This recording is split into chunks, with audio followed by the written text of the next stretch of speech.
기도하겠습니다. 사랑하는 하나님, 오늘도 이 새벽에 우리를 기도의 자리로 부르시고 하나님의 말씀을 듣게 하시니 감사합니다. 이 시간 하나님을 찬양하며 주님을 예배하는 모든 이들마다 은혜를 부어 주옵소서. 그리하여 생명의 말씀이 우리 성도들의 삶을 인도하고 살아계신 하나님을 만나는 이 새벽 되게 하옵소서. 무엇보다 지난 8월 한 달도 은혜 가운데 살게 하시니 감사합니다. 여름 기간 동안 시간을 구별하고 하나님께 부르셨던 모든 기도를 응답하여 주시고 새롭게 시작하는 9월에도 새로운 은혜를 기대하며 승리하는 달이 되게 하여 주옵소서. 무엇보다 병환 중에 있는 환우들을 위해 기도합니다. 여러 질병으로 영적으로 육체적으로 어려움 가운데 있는 성도들을 불쌍히 여겨 주옵소서. 하나님의 능력이 모든 환우들에게 임하사 빠른 치유와 회복이 일어나게 하여 주시고 지금 겪고 있는 연약함이 하나님을 간증하는 도구가 되게 하여 주옵소서. 이 시간 말씀을 함께 나눕니다. 말씀을 전하는 자나 듣는 자 모두 하나님의 은혜를 발견하는 시간 되게 하시고 말씀을 듣는 것에 끝나지 않고 말씀대로 살아가는 인생 되게 하여 주옵소서. 이 모든 말씀 거룩하신 예수님의 이름으로 기도드립니다. 아멘. 우리 이 시간 함께 하나님 말씀 보시겠습니다. 함께 보실 말씀은 이사야서 14장 1절부터 11절까지 말씀입니다. 함께 보실 말씀 이사야서 14장 1절부터 11절까지 말씀, 제가 가진 구약 성경 983면에 있습니다. 이 시간 함께 찾으셔서 저와 여러분이 한 절씩 교독하시겠습니다. 제가 먼저 읽습니다. 여호와께서 야곱을 긍휼히 여기시며 이스라엘을 다시 택하여 그들의 땅에 두시리니 나그네 된 자가 야곱 족속과 연합하여 그들에게 예속될 것이며 민족들이 그들을 데리고 그들의 본토에 돌아오리니 이스라엘 족속이 여호와의 땅에서 그들을 얻어 노비로 삼겠고 전에 자기를 사로잡던 자들을 사로잡고 자기를 압제하던 자들을 주관하리라. 여호와께서 너를 슬픔과 곤고와 및 내가 수고하는 고역에서 놓으시고 안식을 주시는 날에 너는 바벨론의 왕에 대하여 이 노래를 지어 이르기를 압제하던 자가 어찌 그리 그쳤으며 강포한 성이 어찌 그리 패하였는고. 여호와께서 악인의 몽둥이와 통치자의 귤을 꺾으셨도다. 그들이 분대어 여러 민족을 치기를 마지 아니하였고 노하여 열방을 억압하여도 그 억압을 막을 자가 없었더니 이제는 온 땅이 조용하고 평온하니 무리가 소리 높여 노래하는도다. 향나무와 레바논의 백향목도 너로 말미암아 기뻐하여 이르기를 내가 넘어져 있은즉 올라와서 우리를 베어 버릴 자가 없다 하는도다. 아래의 스올이 너로 말미암아 소동하여 내가 오는 것을 영접하되 그것이 세상의 모든 영웅을 너로 말미암아 움직이게 하며 열방의 모든 왕을 그들의 왕자에서 일어서게 하므로 그들은 다 내게 말하여 이르기를 너도 우리 같이 연약하게 되었느냐 너도 우리 같이 되었느냐 하리로다. 함께 읽습니다. 내 영화가 스올에 떨어졌음이며 내 비파 소리까지로다. 구더기가 내 아래에 깔림이여 지렁이가 너를 덮었도다. 아멘. 할렐루야. 아멘. 오늘도 이 새벽에 주님의 전에 나와 하나님 예배하는 우리 모든 성도님들을 주님의 이름으로 환영하고 또 축복합니다. 저는 오늘 함께 읽은 본문 말씀을 가지고 회복을 기대하는 인생, 회복을 기대하는 인생이라는 제목으로 함께 말씀을 나누도록 하겠습니다. 오늘 우리가 읽은 이 본문은요, 고통 중에 있는 이스라엘 백성들이 다시 회복되는 것에 대한 말씀입니다. 여러 성경에서 말하는 또한 회복이라고 하는 것은요, 이전 상태로 돌아가는 것을 의미합니다. 그래서 앞에서 보았던 이스라엘 백성과 주변 강대국을 향한 하나님의 심판은 하나님이 본래 의도하셨던 상태로 돌아가기 위한 그 과정 가운데 있다는 것이죠. 그렇다면 여러분은 지금 어떤 자리에 계십니까? 하나님이 의도하신 자리에 계십니까? 아니면 여러분이 원하는 자리, 여러분이 원하는 방향으로 가고 계십니까? 이것을 분별하는 방법은 굉장히 간단합니다. 만약 여러분이 있는 자리에서 하나님이 원하시는 자리라고 한다면 하나님의 은혜, 하나님에 대한 간증, 하나님에 대해서 할 수 있는 말들이 많이 있을 겁니다. 그러나 반대로 여러분이 원하는 자리에 있다고 한다면 하나님에 대한 이야기보다 여러분 자신에 대해서 하고 싶은 말이 더 많을 겁니다. 그렇다면 이스라엘 백성들은 지금 어떤 자리에 있을까요? 그리고 그 자리에 있는 그 이스라엘 백성들을 향한 하나님의 의도는 무엇일까요? 출애굽기 19장 6절 말씀은 다음과 같이 말합니다. 너희가 내게 대하여 제사장 나라가 되며 거룩한 백성이 되리라. 너는 이 말을 이스라엘 자손에게 전할지니라. 하나님께서 애굽의 노예로 있었던 히브리 민족을 통해 원래 의도하셨던 그 자리, 그 방향은 제사장 나라를 만들기 원하셨습니다. 이 일을 위해 이스라엘 민족을 선택하셨고 약속의 땅 가나안으로 인도하셨습니다. 그러면서 이 이스라엘 백성들에게 요구하셨던 한 가지는 바로 거룩이었습니다. 레위기 11장 45절 말씀에 보니까 하나님께서는 내가 거룩하니 너희도 거룩하라 라고 말씀하셨습니다. 하나님께서는 이스라엘 백성들에게 많은 것을 요구하지 않으셨습니다. 가나안 땅에 들어가서 강대국이 되어야 된다. 너희는 GDP는 얼마 이상이 되어야 하고 교육 시스템 이렇게 만들어야 된다. 이런 요구를 하지 않으셨습니다. 하나님께서 이스라엘 백성들을 통해 기대하셨던 것은 하나님께 선택받은 백성답게 세상의 방식과는 다른 구별된 존재로 살아가기를 원하셨습니다. 그런데 이사야서 1장 2절 말씀을 보니까 하나님은 이러한 부모의 마음으로 이스라엘 백성들을 양육했지만 그들은 하나님의 말씀에 반역했다라고 말하죠. 지금 이 자리에 계신 성도님들은 이미 자녀들을 모두 키워본 경험이 있으실 겁니다. 그렇기 때문에 하나님께서 부모의 마음으로 이스라엘 백성들을 양육하셨다라고 했을 때 그 심정이 어떠했는지, 그 하나님 아버지의 마음이 어떠했는지 아마 다 공감하실 겁니다. 여러분, 왜 이해가 됩니까? 이스라엘 백성들이 하나님께 반역하는 것처럼 우리 자녀들도 부모의 말을 잘 반역하기 때문에 그렇습니다. 그리고 또한 우리도 자녀였을 때 부모님의 말씀을 잘 듣기보다는 반역할 때가 더 많았죠. 그래서 부모의 마음처럼 잘 안 되는 것이 바로 이 자녀입니다. 부모의 마음은 우리 자녀들이 알아서 믿음 생활도 잘 하면서 좋은 친구들과 어울리고 공부도 열심히 하면서 하나님께 쓰임받는 그런 삶을 살아가면 좋겠지만 그것이 바로 우리가 원하는 것이긴 하지만 우리 자녀들은 실제로 그렇게 부모의 바람대로 살아가진 않습니다. 현실은 우리 자녀들은 알아서 하지 않는다는 거죠. 매주일 교회 오는 것 때문에 아이들과 씨름해야 합니다. 알아서 공부를 하면 좋겠지만 공부하라고 때로는 잔소리도 해야 합니다.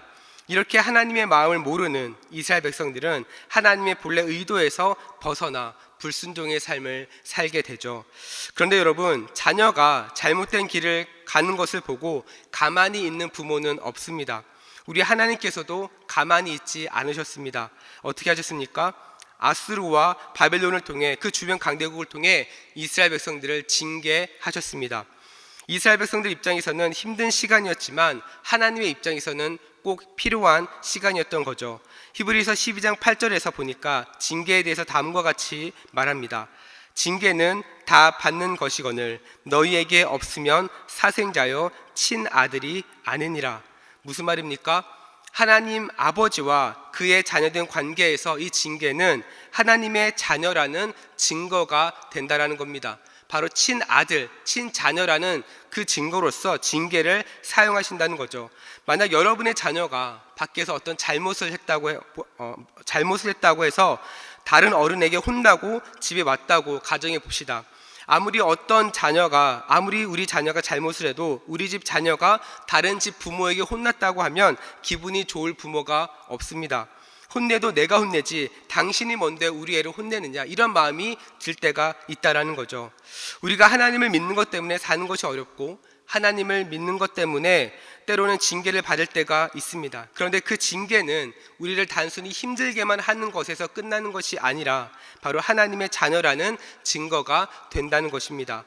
그래서 영어 성경에서는 이 징계라고 하는 단어를 디스플린, 훈련이라고 하는 단어를 사용하고 있습니다. 여러분, 운동선수들이 왜 열심히 훈련을 합니까? 이 훈련을 해야 운동할 때 제 기량이 발휘되기 때문이죠. 그래서 훌륭한 선수들은 훈련을 게을리 하지 않습니다. 아무리 힘들어도 아무리 어려워도 남들보다 더 일찍 일어나서 훈련하고 가장 늦게까지 훈련을 합니다. 하나님께서 우리를 징계하신 이유도 마찬가지입니다. 바로 우리가 하나님의 자녀답게 살기 위한 그 기량을 잘 발휘하기 위함이죠. 이 징계를 잘 견디면 견딜수록 우리는 하나님께서 의도하신 삶의 자리를 지키게 됩니다. 어떤 어려움이 찾아오더라도 때로는 흔들릴 수 있지만 그 자리를 견고하게 이겨내기 마련입니다. 이러한 맥락에서 오늘 본문의 이스라엘 백성들의 상태는 어떨까요? 징계를 받고 있습니다. 그러나 그 징계로 끝나지 않고 하나님께서는 이스라엘 백성들에게 회복을 약속하셨습니다. 다시 말해 징계를 통해 이스라엘 백성들을 본래 자리로 돌려놓는 작업을 지금 하나님께서는 하시는 것이죠. 그런데 하나님께 돌아가는 이 작업이 금방 이루어지지 않습니다. 실제 바벨론이 몰락하고 이스라엘 백성들이 회복되기까지 약 200년의 시간이 걸렸다고 말합니다. 하나님께서 왜 200년이라고 하는 그 시간을 사용하는지는 우리는 알 수는 없습니다. 하지만 오늘 본문을 통해 하나님께서 이스라엘 백성들을 회복시키는 그 과정은 어떠했는지 우리는 알 수 있죠. 이 회복의 과정을 함께 나누고 또한 이 회복의 과정을 통해 우리가 발견할 수 있는 은혜가 무엇인지 함께 살펴보기를 원합니다. 가장 먼저 첫 번째로 회복을 위한 첫 번째 단계, 하나님께서 이루신 작업은 하나님 자신의 긍휼하심을 가지고 이스라엘 백성들을 다시 선택하셨다는 겁니다. 자, 오늘 본문 1절에 여호와께서 야곱을 긍휼히 여기시며라고 하는데, 여기서 이 긍휼이라고 하는 단어는 부모가 자녀에게, 형이 동생에게 가지는 그 애틋한 마음, 가족끼리 가지는 그 애틋한 마음이라는 의미를 담고 있습니다. 이 당시 이스라엘 백성들 입장에서는 당장 눈에 보이는 그 심판 때문에 하나님의 애틋한 마음이 느껴지지 않았을 겁니다. 오히려 굉장히 무섭고 두려운 하나님으로 느꼈을 가능성이 더 크죠. 만약 하나님이 실제로 굉장히 무섭기만 하고 심판으로 모든 것을 끝내시는 분이라면 아마 저와 여러분도 이 자리에 나오기 어려울 겁니다. 우리가 이 새벽에 하나님께 나올 수 있고 기도할 수 있는 것은 바로 하나님의 긍휼하심이 예수님을 통해 저와 여러분에게 이어졌기 때문이죠. 이 말은 하나님의 긍휼하심이 우리를 다시 선택하시고 회복시킬 수 있는 시작점이 된다는 것입니다. 우리 하나님은 우리를 보실 때 말씀대로 사는지 살지 않는지 그것을 감시하는 분이 아닙니다. 마치 학교에 처음 보내놓고 집에서 그 자녀를 기다리는 그 부모의 마음처럼 애틋하게 그리고 안타깝게 우리를 보고 계시는 그러한 하나님이신 것이죠. 오늘 이 자리에 나온 모든 성도님들이 바로 이 하나님의 긍휼하심의 은혜를 경험할 수 있기를 간절히 소망합니다. 우리가 넘어지고 때로는 좌절할 수 있습니다. 낙심될 때가 있습니다. 때로는 하나님께서 의도하신 자리에서 벗어날 때도 있습니다. 때로는 우리의 죄악이 하나님과 우리 사이를 가로막아서 하나님께 나아가지 못할 때도 있습니다. 그럼에도 불구하고 우리가 포기하지 않는 것은 하나님의 긍휼하심의 은혜가 예수님을 통해 저와 여러분에게 이미 전달되었기 때문인 줄로 믿습니다. 우리가 이 은혜를 붙잡고 있으면 우리는 다시 주님께 나아갈 수 있습니다. 하나님께서는 지금도 여전히 여러분을 향해 애틋한 마음으로, 여러분이 돌아오기를 원하는 마음으로, 기다리는 마음으로 여러분을 바라보고 계십니다. 그 하나님께 나오는 모든 자리마다 하나님께서 여러분에게 허락하신 은혜가 풍성하기를 주님의 이름으로 축복합니다. 하나님께서 이스라엘을 회복시키기 위한 두 번째 단계는요, 상황을 역전시키신다는 겁니다.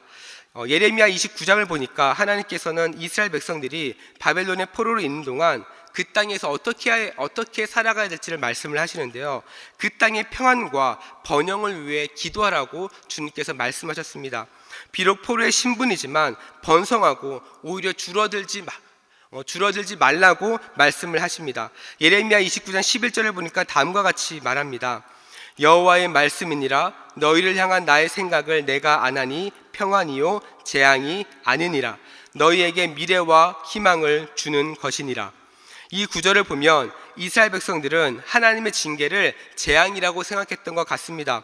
하지만 긍휼의 마음을 가지신 하나님께서는 오히려 징계를 끝내지 않으시고 그 이후에 있을 미래와 희망에 대해서 오늘 본문은 이야기를 하고 있죠. 그래서 이스라엘 백성들이 징계의 시간 동안 바벨론의 포로였고 압제를 당했다면 오늘 본문의 2절은 그 반대로 오히려 이스라엘 백성들이 사로잡는 자가 되고 압제자가 될 것을 말하고 있습니다. 바로 하나님께서는 다시 상황을 역전시키는 거죠. 사랑하는 우리 성도 여러분, 하나님께서는요, 여러분을 사랑하십니다. 사랑하시기 때문에 징계하시고 사랑하시기 때문에 회복을 시키십니다. 이 하나님에 대한 믿음이 없으면 하나님에 대한 심판과 징계를 재앙이라고 생각하게 됩니다. 왜 하나님이 날 이렇게 어렵게 만들지? 하나님께서는 왜 지금 나를 힘들게 하지? 이것밖에 생각이 들지 않습니다. 하나님께서 나와 함께 하지 않으신다, 이런 생각을 하게 되는 거죠. 그러나 하나님은 하나님 자신이 선택한 자녀들은 끝까지 책임지십니다. 끝까지 인도하십니다. 긍휼의 마음을 가지고 또한 기다리십니다. 그리고 모든 상황을 역전시켜서 다시 하나님의 자리로 돌아오게 하십니다. 우리가 창세기부터 요한계시록을 보면 우리가 그 사실을 우리가 너무나도 잘 알 수 있습니다. 우리가 하나님께 쓰임받은 모든 하나님의 백성들을 보면 그들이 뛰어나서가 아닙니다. 그들이 잘나서가 아닙니다. 이스라엘 백성들도 마찬가지죠. 그들이 강대국이기 때문에, 그들이 하나님 앞에 올바르게 섰기 때문에 그들을 통해서 일을 하시는 것이 아니라 하나님께서 먼저 그들을 선택하셨고 하나님께서 그들에게 약속, 언약을 주셨기 때문에 그들을 끝까지 인도하시는 겁니다. 그렇기 때문에 우리는 하나님을 향한 희망을 끝까지 붙잡아야 합니다. 여전히 우리의 인생은 해결되지 않는 문제들이 눈앞에 있지만 오직 하나님만이 우리의 인생의 유일한 대안이시고 우리의 인생의 유일한 해답이 되시는 분이심을 믿을 때 오늘 본문의 이스라엘 백성들에게 행하셨던 것처럼 하나님께서는 여러분의 인생을, 여러분의 어려움을 회복시키실 줄로 믿습니다. 그 하나님을 기대하며 오늘 하루도 승리하며 나아갈 수 있기를 축복합니다. 그 하나님을 기대하며 그 하나님만을 붙잡으며 나아갈 수 있기를 축복합니다. 우리 시간 함께 기도하며 나아가도록 하겠습니다. 우리 시간 기도하실 때 우리 함께 나눈 말씀 붙잡고 기도합시다. 우리 시간 기도하실 때 하나님, 아직 여러 가지로 해결되지 않는 문제로 인해 고통과 어려움 가운데 있는 성도들을 불쌍히 여겨 주옵소서. 어려운 상황만을 바라보지 않게 하시고 모든 상황을 역전시킬 수 있는 하나님을 기대하게 하여 주옵소서. 그리하여 우리 모든 성도들의 일상이 무너지지 않게 하여 주시고 무너지더라도 하나님의 긍휼하심을 의지하며 다시 일어나 승리하는 삶이 되게 하여 주옵소서. 우리 시간 이와 같은 기도 제목으로 함께 기도하기를 원하고 또한 기도하실 때 오늘 저녁에 있는 금요기도회와 모든 사역을 위해서 기도합시다. 오늘 저녁에 드려지는 금요기도회가 하나님을 만나는 시간이 될 수 있도록 또한 앞에서 찬양을 인도하는 찬양팀과 말씀을 전하시는 목사님 위에 은혜를 부어주시고 금요기도회에 나오는 모든 성도들마다 하나님의 영광을 보는 역사가 일어날 수 있도록 함께 기도해 주시기 바랍니다. 또한 오늘 저녁부터 우리 다음 세대 어와나가 개강합니다. 우리 다음 세대 자녀들이 어와나 훈련을 통해 하나님 앞에 부끄럽지 않은 일꾼으로 준비되고 쓰임받는 인생이 되도록 또 앞에서 섬기는 교사들을 주님께서 지켜주시고 교육자들을 지켜주시고 성령 충만함으로 이 어와나 사역을 잘 감당할 수 있도록 함께 기도해 주시기 바랍니다. 이 시간 이와 같은 기도 제목을 기도하실 때 우리 주님 이름 간절히 부르며 우리 합심으로 기도하며 나아갑니다. 주여, 사랑과 은혜가 풍성하신 하나님 아버지 감사합니다. 오늘도 저에게 새날을 허락하여 주시고 하나님을 아버지라 부르며 하나님께 나아가게 하시니 감사합니다. 하나님의 이름을 부르며 하나님께 기도하는 모든 기도의 제목들마다 하나님 신실하게 응답하여 주시옵소서. 하나님 당신의 뜻을 이 새벽에 나타내 주시옵소서. 아직 여러 가지 해결되지 않는 문제로 인해 고통 가운데 있는 성도들을 주님 불쌍히 여겨 주옵소서. 어려운 상황만을 바라보지 않게 하여 주시고 그 모든 상황을 역전시킬 수 있는 하나님을 기대하며 나아가게 하여 주옵소서. 모든 것을 회복시킬 수 있는 그 하나님을 붙잡고 나아가게 하여 주시옵소서. 그리하여 우리 모든 성도들의 일상이 무너지지 않게 하여 주시고 하나님 무너진 인생이 있으니까 하나님의 긍휼하심을 의지하며 하나님의 그 긍휼하심의 은혜로 다시 일어나 승리하는 삶을 살게 하여 주시옵소서. 그리하여 하나님 우리 모든 성도들이 서는 자리마다 우리 성도들이 모든 삶의 자리마다 하나님 회복들이 일어나게 하여 주시고 회복의 역사가 나타나게 하여 주시고 살아계신 하나님을 만날 수 있도록 주여 역사하여 주시옵소서. 그래서 하나님 모든 것이 하나님의 은혜입니다. 모든 것이 하나님의 뜻입니다. 모든 것이 하나님이 하셨습니다라고 고백할 수 있는 하나님 그런 놀라운 은혜가 우리 모든 성도들의 삶의 자리마다 아버지 모든 그런 고백들이 나타날 수 있도록 주님 인도하여 주시옵소서. 하나님 아버지 또한 오늘 금요 기도회가 있는 날입니다. 하나님 오늘 저녁에 드려지는 모든 금요 기도회 가운데 하나님 은혜를 부어 주옵소서. 오늘 기도에 나오는 모든 성도들의 함께 아버지 하나님 그 자리마다 하나님께서 만나주시고 하나님께서 말씀하여 주시고 하나님의 은혜가 풍성하게 임하게 하여 주시옵소서. 아버지, 그래서 금요 기도에 나오는 모든 성도들마다 하나님의 일하심을, 하나님의 영광을 보는 역사가 일어나게 하여 주시옵소서. 또한 다음 세대 어원화가 오늘부터 개강합니다. 하나님, 우리 모든 다음 세대 자녀들이 이 어원화 훈련을 통해 하나님 앞에 부끄럽지 않은 일꾼으로 준비되게 하여 주옵소서. 하나님께 쓰임받는 인생이 되게 하여 주옵소서. 하나님, 이를 함께 헌신하고 수고하는 모든 교사들과 교육자들 위해 하나님께서 은혜 부어주시고 성령 충만함으로 하나님 이 사역을 넉넉히 잘 감당하게 하여 주시옵소서. 그래서 하나님, 오늘도 또한 시작되어지는 모든 사역과 모든 예배와 모든 기도의 자리마다 하나님께서 은혜 주셔서 아버지 하나님의 일하심을 바라보며 하나님께서 회복시키시고 인도하시는 그 놀라운 역사를 경험하는 오늘 하루 되게 하여 주시옵소서. 그렇게 일하실 하나님을 기대합니다. 주여 역사하여 주시옵소서. 주님 붙잡아 주시옵소서. 주님 인도하여 주시옵소서. 주님, 우리 시간 계속해서 합심으로 기도하며 나아갑니다. 매주 금요일은 특별히 가정과 목장 사역을 위해서 기도하는 날입니다. 이 시간 기도하실 때 주여 우리 교회 모든 가정마다 사랑 충만, 말씀 충만, 성령 충만하게 하여 주옵소서. 모든 부모마다 축복의 언어를 주시사 서로 격려하며 축복하는 가정이 되게 하여 주시옵소서.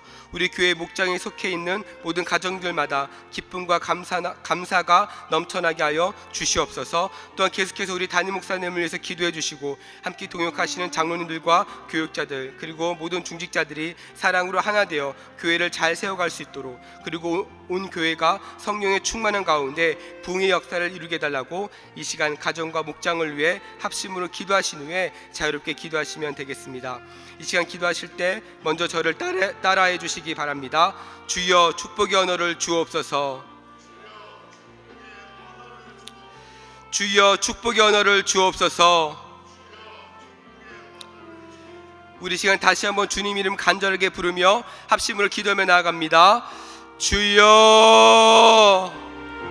사랑과 은혜가 풍성하신 하나님 아버지, 이 시간 계속해서 하나님 앞에 기도하며 나아갑니다. 하나님, 이 시간 우리 교회 가정과 목장을 위해 기도합니다. 하나님, 우리